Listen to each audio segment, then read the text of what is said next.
Yes, यानी कि जिस प्रकार अपना जो देश था उसके आज़ाद होने के समक्ष भी बहुत सारी चुनौतियाँ थी, यानी कि जिसे आज़ाद हुआ और बहुत सी चुनौतियों का हमें सामना करना पड़ा। बिल्कुल इसी प्रकार कांग्रेस के सामने भी उसकी पार्टी का जो गठबंधन है बनाए रखने के लिए, यानी कि उसका स्थायित्व बनाए रखने के लिए बहुत सी चुनौतियों का उसको भी सामना करना पड़ा। और पुनर्स्थापना यानी कि वापस उसको उसी रूप में लाने की पूरी कोशिश की गई। और आज के समय हम देख रहे हैं कि वापस धीरे धीरे मामला बिगड़ रहा है। ठीक है, तो वापस पुनर्स्थापना होने की कोशिश भी हो रही है, यानी कि जब भी पार्टी टूटती है तो वापस जोड़ने का काम भी तेजी से किया जाता है। ठीक है, जैसे भारत जोड़ो अभियान क्या था, यानी कि उन सभी लोगों को एक करने का काम था कि सभी लोगों को किस प्रकार जोड़कर रखें, यानी कि पार्टी अपना संघर्ष कर रही है, कुछ हो नहीं हो चलता है ऐसे। तो अपन इस कांग्रेस के पुराने राज जानेंगे आज, यानी कि क्या हुआ था, यानी कि किस प्रकार चुनाव हुए थे और किस प्रकार इसके हाथ से सत्ता गई थी, क्या कारण रहे और कौन कौन कांग्रेस के मेन प्रतिनिधि रहे और किस प्रकार इन्होंने जीत हासिल की और इनके बीच में क्या क्या संकट आए और किस प्रकार इन्होंने उन संकटों की मतलब उनका निपटारा किया, ऐसे कह सकते हैं। तो ये सारी चीज़ें इसमें दे रखी है। लेसन नंबर 2 में कांग्रेस प्रणाली के उद्भव के बारे में दे रखा था। ठीक है, यानी कि देश की आज़ादी से पहले ही मतलब जो कांग्रेस थी ये विभिन्न आंदोलनों में एक्टिवेट थी, ये चीज़ें हमने देखी थी, जैसे असहयोग आंदोलन, सविनय भाई के आंदोलन, महात्मा गांधी उसी से संबंधित थे। तो इन्होंने क्या किया था कि मतलब देश को विभिन्न आंदोलनों के थ्रू भी सपोर्ट किया था। आज़ादी में कांग्रेस का सबसे ज़्यादा मतलब सपोर्ट रहा। और तेरे को पता होगा कि मतलब ये जो विरासत थी ये किसको हासिल थी, कांग्रेस को हासिल थी। पर धीरे धीरे क्या हुआ, धीरे धीरे क्या हुआ था, मतलब कांग्रेस बिल्कुल बिगड़ गई थी और मतलब समाप्त हो गई थी धीरे धीरे, है ना। विभिन्न राज्यों से इसका स्थायित्व कम हुआ था, यानी कि बहुत सारे जो युद्ध हुए थे और जो नेहरू जी का चीन के प्रति प्रेम था, उनका सपना टूट चुका था, है ना। हाँ, तो फिर ये सारी चीज़ें कभी कभी कांग्रेस को टूटता दिखाती और कभी कभी जुड़ता है। जैसे इंदिरा गांधी आई थी, वही थी ना, उस समय वापस धीरे धीरे मतलब क्या हुआ था, वर्चस्व इसका देखने को मिला था अपन को। ठीक है, तो इसका प्रभुत्व बरकरार रखने के लिए बहुत सी मुश्किलें आ रही थी सरकार के सामने। ठीक है, लेकिन धीरे धीरे विपक्ष अपनी ताकतें बढ़ा रहा था। आज मोदी जी में गलतियां निकाल रहे हैं। ठीक है, जैसे कोई सम्मेलन G20 हुआ था अभी, तो उसमें भी ऐसे सोच रहे कि भाई ये है वो है, ये है वो है ना, ये नहीं होना चाहिए था, ये होना चाहिए था, ये लो गलतियाँ तो निकाल रहे हैं, नहीं है तो गलती निकाल लेते हैं। जैसे मार साहब चश्मा पैर की गलती निकालते हैं ना बच्चे की कॉपी में से, वैसे विपक्ष क्या कर रहा है, गलतियाँ निकाल रहा है। अगर ऐसी गलतियाँ विपक्ष निकालता है तो पक्ष जिसकी जो सत्ता होती है वो बड़े ध्यान से कदम रखता है। एक भी कदम ऐसा नहीं रखता है जिससे क्या हो कि उसकी पार्टी का नाम बदनाम हो, यानी कि हर एक चीज़ सोच समझ के करता है, क्योंकि उसकी सरकार गिरने का बस उसका एक ही, अगर जबान से ढंग से नहीं बोला तो उसकी सरकार गई। तूने देखा होगा बहुत से कांग्रेस के नेता होते हैं, बहुत से बीजेपी के होते हैं, उनके बोलने में लखन नहीं होते, हर कुछ बोल जाते हैं सार्वजनिक मंचों पे, फिर वो वीडियो चलते रहते हैं। और जो भी सरकार होती है या जिनकी भी पार्टी में वो जुड़े होते हैं, उस पार्टी की धज्जियाँ उड़ती रहती है। ये अपनी जुबान पे कंट्रोल नहीं होता है, यानी कि मंच पे चढ़ गए भाई चालू, है ना। ये चीज़ें थोड़ी सी यहाँ पे हुई थी और उनको भी हम डिस्कस करेंगे कि इन्होंने क्या क्या भाषण दिए, क्या क्या हुआ, वो भी यहाँ पर होगा। ठीक है, जैसे कांग्रेस को अनुरोधी चुनौतियों का सामना भी करना, यानी खुद को संगठित रखने के लिए भी बहुत सी मुश्किलें झेलनी पड़ी। ये चीज़ें इस पार्ट में बता रखी है। ठीक है, जैसे जवाहरलाल नेहरू जैसे निपट गया, उसके बाद इसका मतलब जो राजनीतिक काम था वो किस प्रकार हुआ, किस प्रकार इन्होंने संगठित रखा या किस प्रकार ये शासन चला या पार्टी को आगे बढ़ाया, वो चीज़ इसमें दे रखी है। इसके अलावा विपक्ष ने किस प्रकार अपनी एकता बढ़ाई, यानी कि सबने मिलकर इस पार्टी को हराने की कोशिश की। इसमें एक मैप भी दे रखा है, उस मैप में बता रखा है कि कहाँ पे पहले कांग्रेस की सरकार थी और ख़त्म हो गई, वो भी दे रखा है। तो ये सारी चीज़ें इस पार्ट में है, तो अपन एक एक करके अब इन चीज़ों को थोड़ा थोड़ा देख लेते हैं। ठीक है, कांग्रेस प्रणाली, चुनौतियाँ और पुनर्स्थापना। सबसे पहले बात, राजनीतिक उत्तराधिकार की चुनौती। उत्तराधिकार क्या होता है बेटा? उत्तराधिकार क्या होता है बताओ? क्या होता है? क्या? उत्तराधिकार क्या होता है? ऐसे बोलते ना, ये हमारा उत्तराधिकारी है। अरे जो मेन देश का लीडर था ना वो तो झांसी की रानी देखा कभी? हाँ? उसमें अंग्रेजों ने उसके गोद लिए पुत्र को उस राज्य का या उस शासक जो भी शासन था मतलब झांसी का उत्तराधिकारी मानने से इनकार कर दिया। अरे उसके बाद कौन इस शासन को चुनेगा वो? यानी राजा का बेटा क्या होता है? राजा राजा उस शासन का उत्तराधिकारी। अरे सुन, राजा का बेटा क्या होता है? राजा बनता है। यानी कि पहले मतलब जैसे कांग्रेस में जैसे बोलते हैं ना गांधी परिवार, परिवारवादी पार्टी, यानी कि मतलब परिवार के लोग इसमें एक्टिव रहते हैं और वही शासन चलाते हैं। ठीक है, इंदिरा गांधी, राहुल गांधी और बहुत से गांधी। ठीक है, तो ऐसे मतलब पीढ़ी दर पीढ़ी क्या करते हैं, वही सत्ता संभालते हैं। तो ये तो गलत बात है ना, ऐसा नहीं होना चाहिए। ठीक है, क्योंकि एक ही पार्टी या एक ही परिवार अगर शासन चला रहा है तो वो तो गलत बात है। वो तो पुराना काम हो गया भाई, पहले राजा शासन चलाता था वो बड़ा हो गया। तो ऐसा तो होना नहीं चाहिए। और लोकतंत्र में लोगों की सरकार है और लोग जिसको चाहेगी उसको चुन सकती है। और आज लोकतंत्र के कारण ही तो क्या है, सरकार समय समय पर बदल जाती है, जो काम नहीं करता उसका निपटारा हो जाता है। तो अब सबसे पहली दिक्कत ये थी किसको क्या बनाए, किसको, इसमें बहुत सारे झमेले भी हुए थे, उनको अपन देखेंगे। तो पहला अपना टॉपिक है राजनीतिक उत्तराधिकारी की चुनौती, कि किस प्रकार मतलब उत्तराधिकारी लोगों को क्या क्या मतलब आगे से आगे चुने जाए और उनको पार्टी का जो मुख्य है वो बनाया जाए। उनको बोलना साइलेंट रहो बेटा, एक बार बोल दे।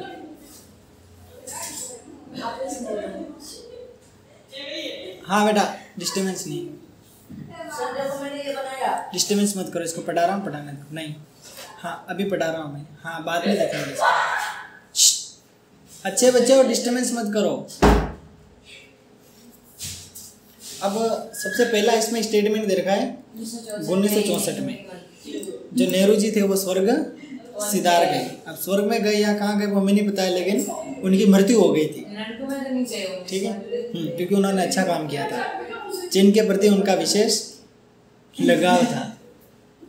ठीक है, नेक्स्ट देखो, पिछले 1 साल से भी ज़्यादा समय से वे बीमार चल रहे थे। बीमार क्यों थे वो मेरे को नहीं पता है, पर बीमार थे, यहाँ लिख रखा है, मतलब बीमार थे। सर्दी जुकाम नहीं था, कोई अलग बीमारी हो सकती है। राजनीतिक उत्तराधिकारी को लेकर बड़े अंदेशे लगाए गए कि नेहरू के बाद कौन, ऐसे कहते थे ये तो मर जाएगा, फिर अगला कौन बनेगा, ऐसी बातें होती थी। कहाँ पे? जब देश में ऐसी बातें कहाँ पे होती थी?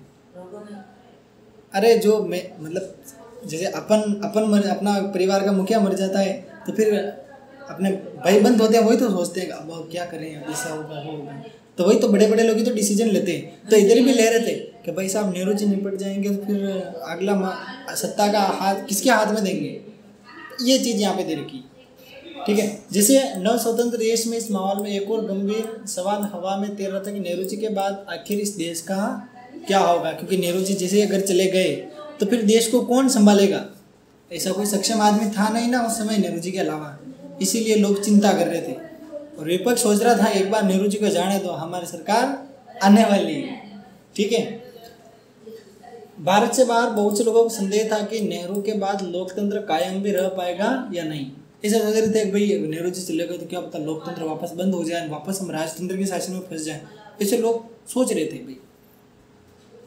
दूसरा सवाल इसी संदेह के दायरे में शंका थी कि बाकी बहुत से नव स्वतंत्र देशों की तरह भी भारत के राजनीतिक उत्तराधिकार पर सवाल लोकतांत्रिक ढंग से हल नहीं हो पाएगा।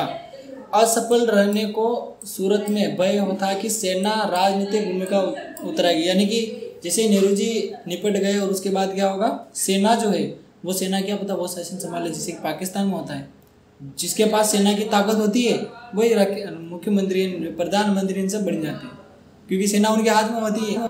और वो क्या करते हैं, सेना को बॉर्डर पर नहीं रखते, जो मेन होता है ना चीफ पीएम होता है, कुछ भी होता है, उसके ऊपर ही हमला कराते हैं कि इसको निपटा दो, इसको फंसा दो घोटाले में। फिर सेना का जो कमांड होता है ना वो बोलता है अब मैं बनूंगा पीएम। ऐसे जिसके हाथ में सेना वही क्या है, मुख्यमंत्री या होता है उसको गिरफ्तार या प्रधानमंत्री। हाँ, भगा देते हैं। उसके साथ हुआ था ना जो भी पूर्व पीएम था, उसके साथ उसको कोई बोल रहे फांसी की सजा दे रहे हैं, कोई बोल रहे उम्र कैद दे रहे हैं, साला अच्छे तो था, इतना खराब नहीं था। तो ये चीज़ है। तो ऐसे लोग यहाँ पर भी सोच रहे थे। भैया हमारे देश में वो कौन है जो पाकिस्तान से अभी भी उधर चल रहा है? इस थोड़ी सी और अपना पढ़ लेते हैं, फिर फालतू की बात आराम से करेंगे पर, ठीक है।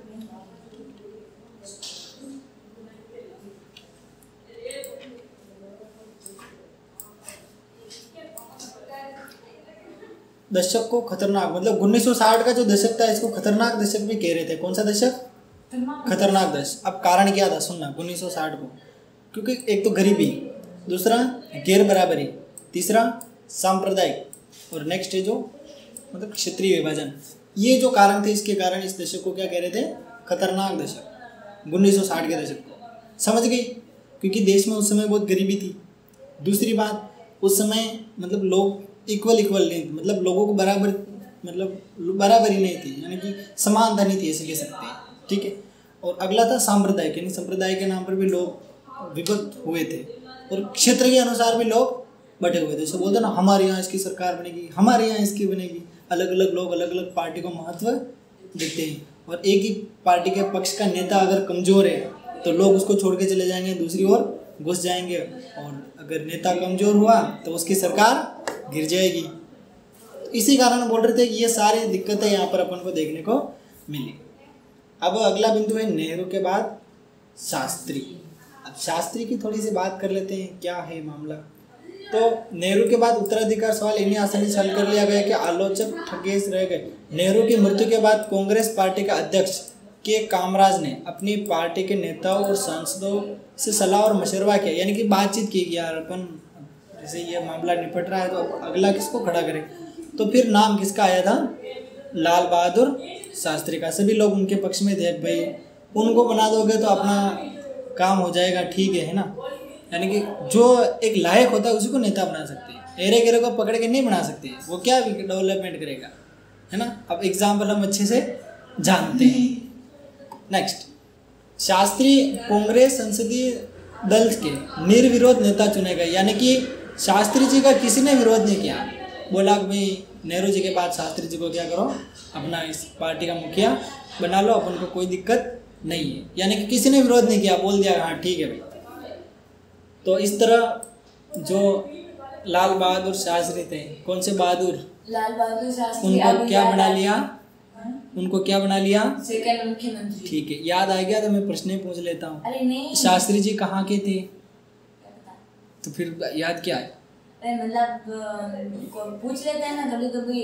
नेहरू जी तो प्रथम प्रधानमंत्री थे, सेकंड प्रधानमंत्री कौन था? देश आजाद हुआ तब तो याद रहेगा, लाल बहादुर शास्त्री। दूसरे प्रधानमंत्री कौन थे? लाल बहादुर शास्त्री। दूसरे क्या, तीसरे चौथे पांचवे सारे याद हो जाएंगे, टेंशन ही मत लेते, ठीक है। नेक्स्ट, कहाँ के थे ये? यूपी के।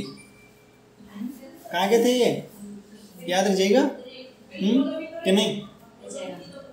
इस तरह वे देश के प्रधानमंत्री बने, और ये उत्तर प्रदेश के थे। नेहरू ने मंत्रिमंडल में कई सालों तक मंत्री, ये मतलब मंत्रिमंडल भी में रहे, और एक मंत्री के रूप में इन्होंने अच्छी भूमिका निभाई। मंत्री से इनको प्रधानमंत्री बना लिया गया, और इनको लेकर कभी किसी किस्म का विवाद नहीं हुआ, यानी कि सभी ने मान लिया। और नेहरू भी ज़्यादा से ज़्यादा शास्त्री जी पर ही निर्भर रहते हैं। कुछ भी छोटी मोटी दिक्कत आती है तो किससे पूछते? हाँ कि यार ये दिक्कत हो रही है, अब इसका क्या करें। लिख रखा है ना, एक बार और पढ़ रहा हूँ, सुन लेना। अपने आखिरी सालों में नेहरू उन पर ज़्यादा से ज़्यादा निर्भर होते गए थे। निर्भर होते गए यानी उन पर डिपेंड थे, कि मतलब एंडिंग टाइम में ऐसे सोच रहे थे, कर लो यार ये तुम ऐसे कर लेना, ये कर लेना, मतलब एक एज ए फ्रेंडली, ठीक है। क्योंकि लोग उसको पसंद कर रहे थे शास्त्री को, इसीलिए दोनों के बीच थोड़ी कड़ी बैठनी भी तो जरूरी थी।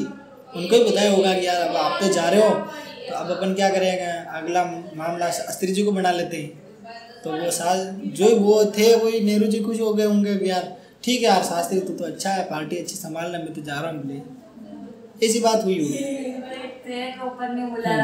हाँ, शास्त्री अपनी सादगी और सिद्धांत निष्ठा के लिए प्रसिद्ध थे, यानी कि बड़े सादगी वाले थे, गुस्सा नहीं करते थे, ठीक। यानी कि उनका जीवन सिंपल साधारण मस्त वाला था, ठीक है, जैसा कि यहाँ लिख रखा है।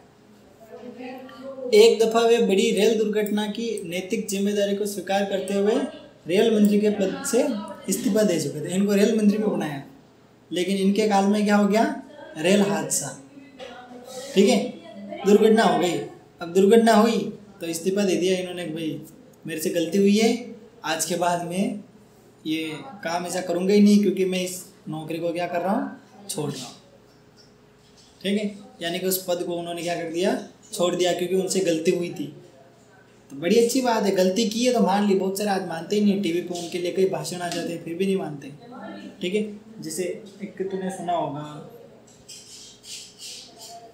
हरियाणा से संबंधित या कहीं से संबंधित जो खेल में जो लड़कियां होती ना, उन्होंने एक मतलब किसी व्यक्ति पर केस लगाया था, ठीक है, वो 3 पहलवान पहलवानों से संबंधित।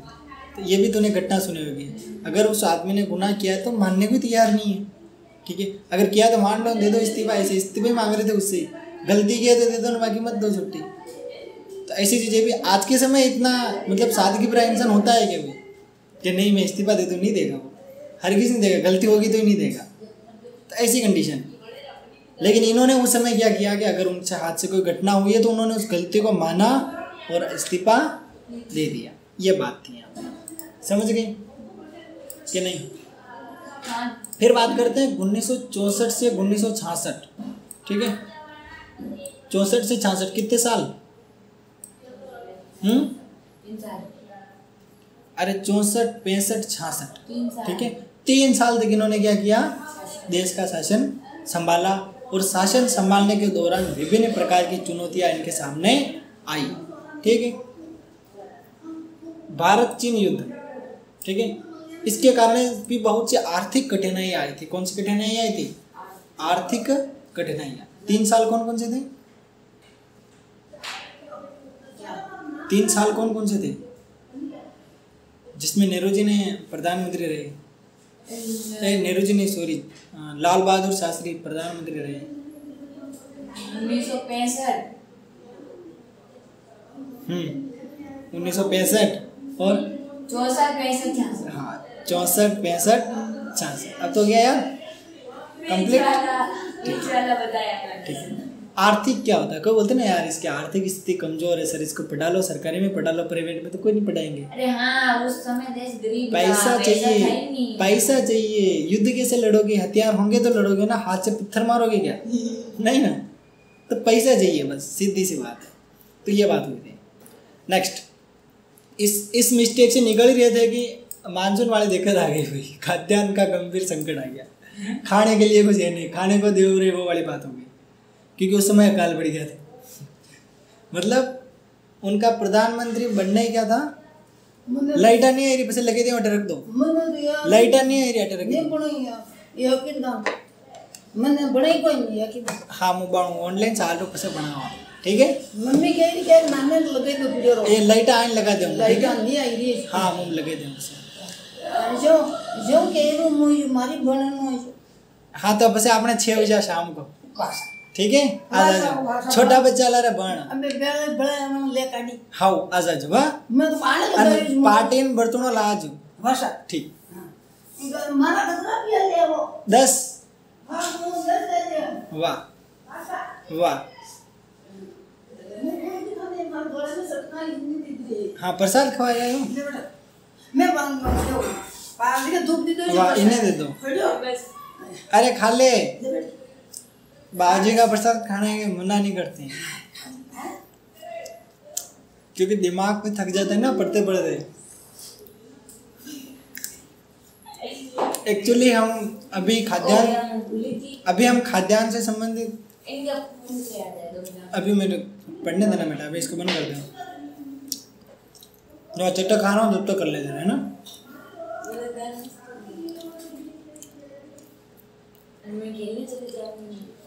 हाँ चली जाना ना, खेलने चली जाएगी, फोन से थोड़ी खेलना है। मैं सुबह दौड़ने जाता हूँ, मेरा फोन 10% से ज़्यादा कभी चार्ज होता ही नहीं, हमेशा 10% से कम ही रहता है। तो भी मैं चला जाता हूँ, 2% रहता है, तब तक आ जाता हूँ घर। करना है क्या है, घड़ी से कनेक्ट रखना है, ये माप लेता है आज इतने किलोमीटर, आज इतने किलोमीटर, सारी चीज़ें काउंट कर लेता है। इधर से चले जाएंगे। तो अकाल पड़ गया था और अभी हम खा रहे हैं, ठीक है। अकाल उस समय पढ़ा था, आज नहीं पढ़ा है, समझी।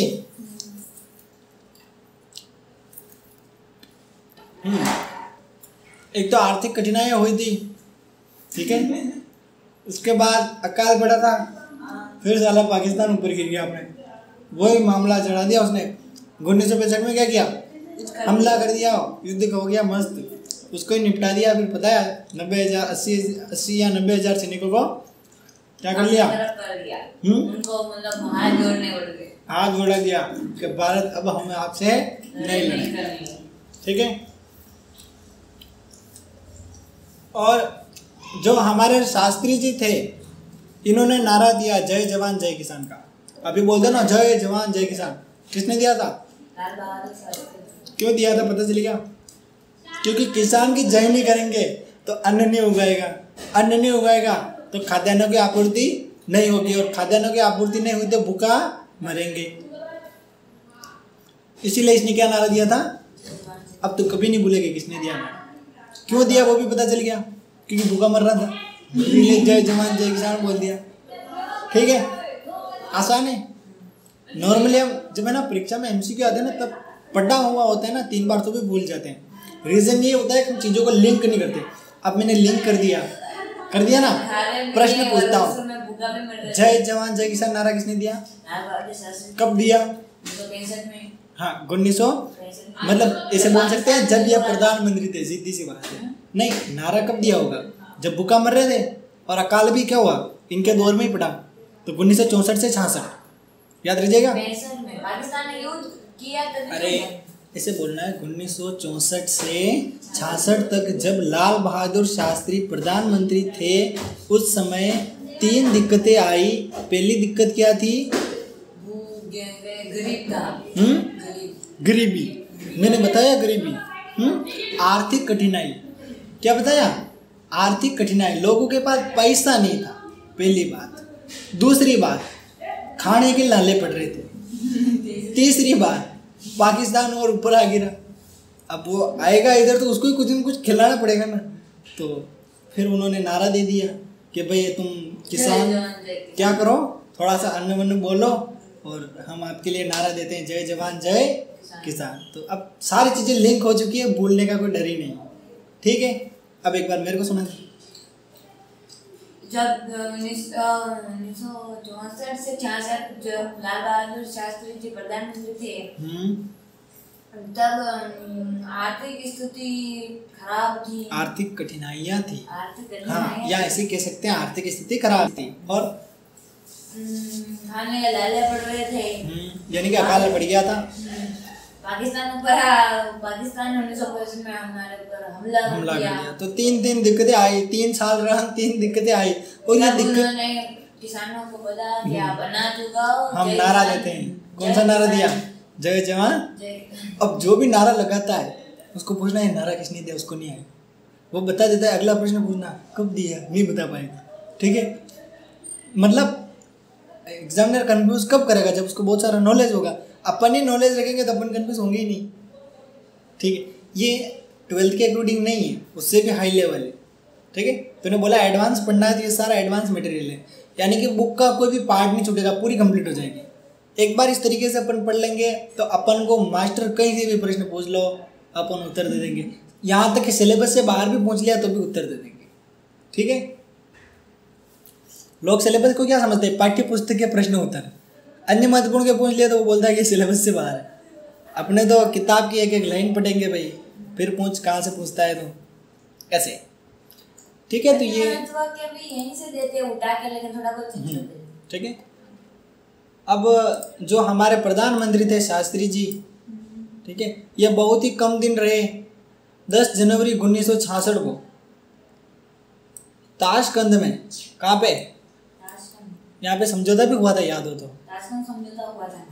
उस समय इनका मामला निपट गया भाई, पता नहीं क्या हुआ इनको, ठीक है, जीव ले लिया इनका किसी ने। अरे जब ताशकंद समझौता हुआ ना, उस जैसे ताशकंद समझौता हुआ, इनके बीच तो हुआ था ताशकंद चीन वाला के, तो फिर उस अगले दिन इस किसी ने तोप सोडा जी इनको। अब सुनने बताया था। मेरे को नहीं पता है, मेरे को इतने से पता है कि अचानक इनका देहांत हो गया। अचानक या तो हार्ट अटैक आएगा या किसी ने निपटा दिया। निपटाया। कोई निपटाता है तो वो थोड़ा सा अलग में आता है, लेकिन यहाँ पे ऐसे बोल रहा है अचानक हुआ है तो कुछ भी हो सकता है, अपन कोई भी एक रीज़न नहीं मान सकते। ठीक है, अब सुनना। ताशकंद जब भूतपूर्व सोवियत संघ में था, ठीक है, और आज यहाँ उज्बेकिस्तान की क्या है राजधानी। युद्ध की समाप्ति के सिलसिले में पाकिस्तान के तत्कालीन राष्ट्रपति उस समय कौन थे? अयूब खान, ठीक है, से बातचीत करने और एक समझौते पर हस्ताक्षर करने के लिए वे कहाँ पे गए थे? ताशकंद गए थे। उसी समय शायद इनका देहांत हो गया था। अब सुनना ध्यान से, बहुत खतरनाक चीज़ आएगी, इसको समझ लिया तेरा आधे से ज़्यादा काम हो जाएगा। ठीक है, शास्त्री के बाद अगला जो मुखिया कांग्रेस का किसको चुना गया? इंदिरा गांधी। प्रधानमंत्री इंदिरा गांधी। ठीक है, पहले नेहरू, जवाहरलाल नेहरू, शास्त्री फिर इंदिरा नहीं, गांधी। नेहरू, शास्त्री, इंदिरा। ठीक है, पहले नेहरू आया, फिर शास्त्री जी आए। शास्त्री जी अचानक चले गए, और फिर कौन आए? फिर कौन आए? इंदिरा। गांधी नहीं, इंदिरा बोलना है। ठीक है, अब मेरी बात सुन। नेहरू जी जब मर रहे थे उस समय तो बहुत विचार विमर्श हो रहा था। इनके समय कोई विचार विमर्श की ही नहीं गया, डायरेक्ट इंदिरा जी को खड़ा कर दिया। यानी कि 3 साल में इन्होंने रणनीति बना ली अगला मुखिया किसको बनाना है, और ज़्यादा टाइम मिल गया इनको। और साले ज़्यादा से ज़्यादा मुसीबत किसके ऊपर? शास्त्री के ऊपर। उसको फंसा दिया साले को। सही है ना? मुसीबत के समय शायद वही था, है ना? शास्त्री की मृत्यु से कांग्रेस के सामने दोबारा राजनीतिक उत्तराधिकारी का सवाल कि भाई अब किसको खड़ा करें। इस बार मोरारजी देसाई, सुनना, और इंदिरा गांधी के बीच कड़ा मुकाबला था कि भाई मोरारजी देसाई को बनाएं या इंदिरा गांधी को। कांग्रेस का अगला जो मुखिया है वो किसको बनाए? तो मोरारजी देसाई बम्बई प्रांत के मुख्यमंत्री पद पर रह चुके थे पहले। ठीक है भाई, मान लेते हैं। केंद्रीय मंत्रिमंडल में वे मंत्री पद पर भी रह चुके थे। ठीक है, जवाहरलाल नेहरू की बेटी जिसका नाम क्या था? इंदिरा गांधी। ये हाँ, जवाहरलाल नेहरू की बेटी थी। हाँ, अब सुनना मेरी बात। नेहरू जी बीच में मोहरा लगा दिया कि भाई अपनी डोर नहीं टूटे, इसीलिए शास्त्री जी को बिठा देते। वापस 3rd पोजीशन पे कौन आ गई? उनकी बेटी आ गई। तो ये परिवारवाद हुआ कि नहीं हुआ? स्पष्ट दिख रहा है। बाकी मोरारजी देसाई भी टक्कर का आदमी था, जैसा कि इसमें लिख रखा है। ठीक है, तो अपन इस NCERT के अनुसार बता रहे सारी चीज़ें, अपन कहीं से ढूंढ के नहीं बता रहे। ये तो बच्चे किताब पढ़ते ही नहीं है और हर कुछ भागते हैं कांग्रेस को वोट दो में। ये पढ़ो तभी पता लगे ना कि अक्सर में हो क्या रहा है। ये तो शुरुआत है ना? परिवारवाद के एक सबूत सामने, अभी बहुत सारे आएंगे। नेक्स्ट, गुजरे वक्त में कांग्रेस के अध्यक्ष भी रह चुकी थी। अच्छा, कांग्रेस की पहले अध्यक्ष भी रही थी। ठीक है, कौन? हाँ, शास्त्री के मंत्रिमंडल में उन्होंने सूचना मंत्रालय का प्रभार संभाला। किसका? यानी कि इंफॉर्मेशन का जो भी काम होता है वो किसने संभाला था? किस समय? जब शास्त्री जी क्या थे? हाँ, उस समय इंदिरा क्या कर रही थी? सूचना, अरे पढ़ना, सूचना मंत्रालय संभाल रही थी। कौन सा मंत्रालय? अब पता चल गया। यानी कि नेहरू जी की बेटी थी, वो तो मान लिया। शास्त्री जी के बाद कौन बनी अगली PM? इंदिरा गांधी। इंदिरा बोल, गांधी तो आगे बहुत सारे आएंगे। ठीक है, क्योंकि गांधी से मैं राहुल भी समझ सकता हूँ, तो इंदिरा बोल। ठीक है, तो ठीक है भाई, मान लेते हैं इस समय। एक मिनट रुको। जवाहरलाल नेहरू की ये बेटी थी, तो और वापस हाँ, वो राहुल भी, है ना, हाँ, वो भी तो इसका भाई है ना, तो वो इसका बेटा ही हुआ वापस। प्रियंका गांधी बन गई। अभी राहुल के साथ है ना, राहुल की बहन होगी। राहुल की शादी नहीं हुई है अभी तक, टेंशन मत ले। हाँ बेटा, अभी आ रहा हूँ, रुक जा, मैं समझदार बन रहे हो। प्रियंका गांधी उसकी बहन है। अभी है प्रियंका गांधी, राहुल गांधी जीवित है अभी, तो उनकी बात करेंगे ही नहीं। पढ़ा दो इसको, इतने प्यारे प्यारे बच्चे, डांटने का मन ही नहीं करता है। ठीक है, तो सुनना ध्यान से एक बार और, मेरे कॉन्सेप्ट सुन ले। देख, नेहरू जी, उनकी बेटी 3rd स्टेप पे क्या बन गई थी? इंदिरा प्रधानमंत्री। बीच में शास्त्री जी थे। शास्त्री जी जब प्रधानमंत्री के पद पर थे उस समय इंदिरा गांधी कौन से पद पर थी? सूचना मंत्रालय। ठीक है, ठीक है, 3 साल इसने सूचना मंत्रालय का काम संभाला और ये कांग्रेस के अध्यक्ष भी रही। ठीक है, ये इंदिरा गांधी की हिस्ट्री। ठीक है, और इस दफा पार्टी के बड़े नेताओं ने इंदिरा गांधी को समर्थन देने से मन बनाया, बोला कि भाई ले चलो इसके। ठीक, लेकिन इंदिरा गांधी के नाम पर सर्वसम्मति कायम नहीं की जा सकी। ऐसे में फैसले के लिए कांग्रेस के सांसदों ने गुप्त मतदान किया। देख लो, इंदिरा गांधी ने मोरारजी देसाई को हरा दिया, इन्होंने गुप्त मतदान किया और इस तरीके से मतलब पब्लिकली नहीं बताया, है ना। गुप्त यानी कि वो चीज़ गुप्त रखी गई कि किसने किसको वोट दिया, यानी मोरारजी को दे रहे हैं या इंदिरा को। इस तरीके से इसको क्या कर लिया, जिता दिया। मन बनाया, यानी ज़्यादा उनका मन नहीं था बनाने का, फिर भी चलो गुप्त मतदान के थ्रू क्या कर दिया, उसको अप्रूव दे दिया गया। अब गुप्त मतदान में क्या है, तो 2 स्लिप डाल दे, 3 डाल दे, कुछ भी हो सकता है उसमें, कोई देख थोड़ी रहा है किसने किसको दिया है। तो ये प्रोसेस अपनाया गया। तो मोरारजी देसाई इस समय हार गए थे और कांग्रेस पार्टी के 2/3 से अधिक सांसदों ने अपना मत दिया था। नेतृत्व के लिए गहन प्रतिस्पर्धा के बावजूद पार्टी में सत्ता का हस्तांतरण बड़े शांतिपूर्ण ढंग से संपन्न हो गया है। इसे भारतीय लोकतंत्र की परिपक्वता के रूप में देखा गया है कि भाई इस समय कांग्रेस पार्टी बहुत ही मजबूत थी।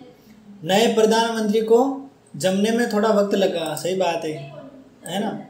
ऐसे ही होता है, राहुल गांधी जी को भी तो जमने में वक्त लग रहा है। ये जमेंगे तब तक मोदी जी का सेशन पूरा हो जाएगा, आराम से हो जाएगा।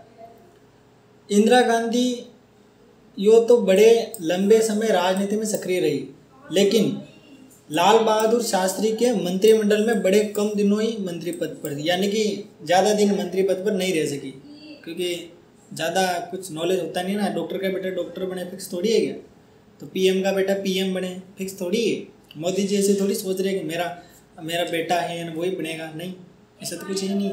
मोदी जी तो वो आराम से रह रहे हैं मस्त। ठीक है, तो यानी कि वो अपने आगे नहीं सोच रहे कि भाई मेरे बाद कौन बनेगा, वो सोच रहे हैं कि मैं क्या कर सकता हूँ, वो अपनी एलिजिबिलिटी दिखा रहे हैं। तो ये कॉन्सेप्ट है।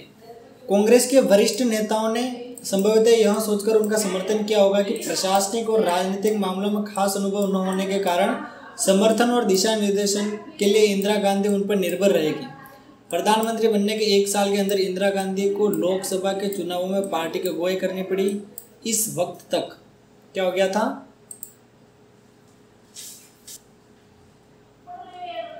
देश की आर्थिक स्थिति और भी क्या हुई, खराब हो गई। इससे साले इंदिरा गांधी जी की कठिनाइयाँ और बढ़ गई और नियंत्रण उन्होंने पार्टी पर धीरे धीरे बढ़ाया और नेतृत्व कौशल खुद में क्या कर लिया, विकसित कर लिया। देख रही है इंदिरा गांधी जी को, चली गई।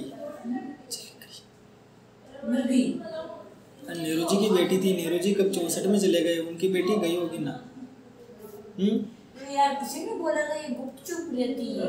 हाँ, तो उनको ढूंढ लेंगे, अभी आएगी तो इसको ढूंढ लेंगे। ठीक है, अब मरी नहीं मरी वो अभी पता कर लेंगे अपन। ये शायद किसी ने मार दिया था। हाँ, वो सब बात करेंगे, पहले जो है वो पढ़ लेते हैं।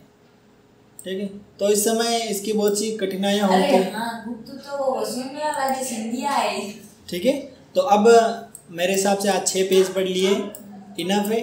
और तेरे को तो मजा आ रहा होगा, पूरा पार्टी करा दूँ।